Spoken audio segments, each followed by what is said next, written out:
Hello friends, welcome to pinch of salt.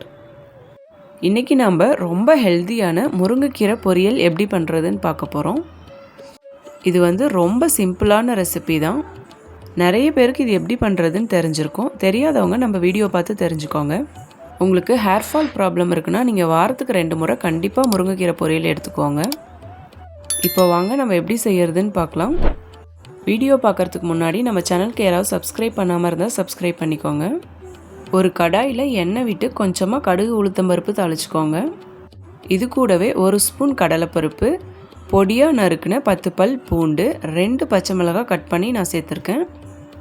இந்த பூண்டு கடலைப்பருப்பு எல்லாம் லைட்டாக கலர் மாறட்டும். இந்த தாளிக்கிறது எல்லாமே லோ ஃப்ளேமில் வச்சு பண்ணுங்கள். இந்த பூண்டு கடலைப்பருப்பு 2ம் கலர் மாறினதும் பொடியாக நறுக்கி வச்ச பெரிய வெங்காயம் 1 சேர்த்துக்கிறேன். வெங்காயம் நல்லா வதங்கட்டும். வெங்காயம் வதங்கும் போது உப்பு எதுவும் நம்ம சேர்க்கக்கூடாது. எந்த கீரை பொரியலாக இருந்தாலும் கீரை வெந்ததுக்கப்புறம் கடைசியாக உப்பு சேர்த்தா தான் அந்த பச்சை கலர் நமக்கு மாறாது அப்படியே வரும். இப்போது வெங்காயம் நல்லா வதங்கிருச்சு. இது கூட 1/2 டம்ளர் தண்ணி சேர்த்து நல்லா கொதிக்க விட்டுக்கலாம். தண்ணி நல்லா கொதித்து வந்ததும் 1 கப் அளவுக்கு முருங்கைக்கீரை நான் வாஷ் பண்ணிவிட்டு எடுத்து வச்சுருக்கேன், அதை சேர்த்துக்கலாம். ஒரு சிலர் முருங்கைக்கீரையை தனியாக வேக வச்சு அதுக்கப்புறம் கீரையை எடுத்து பொரியல் பண்ணுவாங்க. அந்த மாதிரி பண்ணுறதுல நமக்கு சத்து எதுவும் இல்லை. அதனால் இந்த மாதிரி ஒரு டைம் ட்ரை பண்ணி பாருங்கள். பூண்டு, வெங்காயம், தேங்காய் துருவல் இதெல்லாம் சேர்க்கறதுனால கீரை கசப்பு எதுவும் இருக்காது. 5 நிமிஷம் கீரை அப்படியே வேகட்டும்.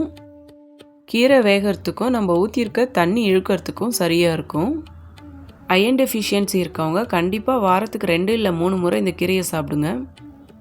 பாருங்கள், 5 நிமிஷத்தில் கீரையும் வெந்துருச்சு. நம்ம ஊற்றின தண்ணி எல்லாமே இழுத்துருச்சு. இந்த ஸ்டேஜில் நம்ம கீரைக்கு தேவையான உப்பு சேர்த்துக்கலாம். உப்பு சேர்த்து நல்லா கிளறி விட்டுட்டு ஒரு நிமிஷத்துலேயே துருவி வச்ச தேங்காவை சேர்த்துக்கலாம். கீரையோட கசப்பு தன்மையை பொறுத்து இந்த தேங்காய் துருவலை நம்ம கூட்டவோ குறைக்கவோ செஞ்சுக்கலாம். தேங்காய் துருவல் சேர்த்து நல்லா கிளறி விட்டுட்டு நம்ம ஸ்டவ்வை ஆஃப் பண்ணிடலாம். அவ்வளோதாங்க, குயிக் அண்ட் ஹெல்த்தியான முருங்கைக்கீரை பொரியல் ரெடி ஆயிடுச்சு.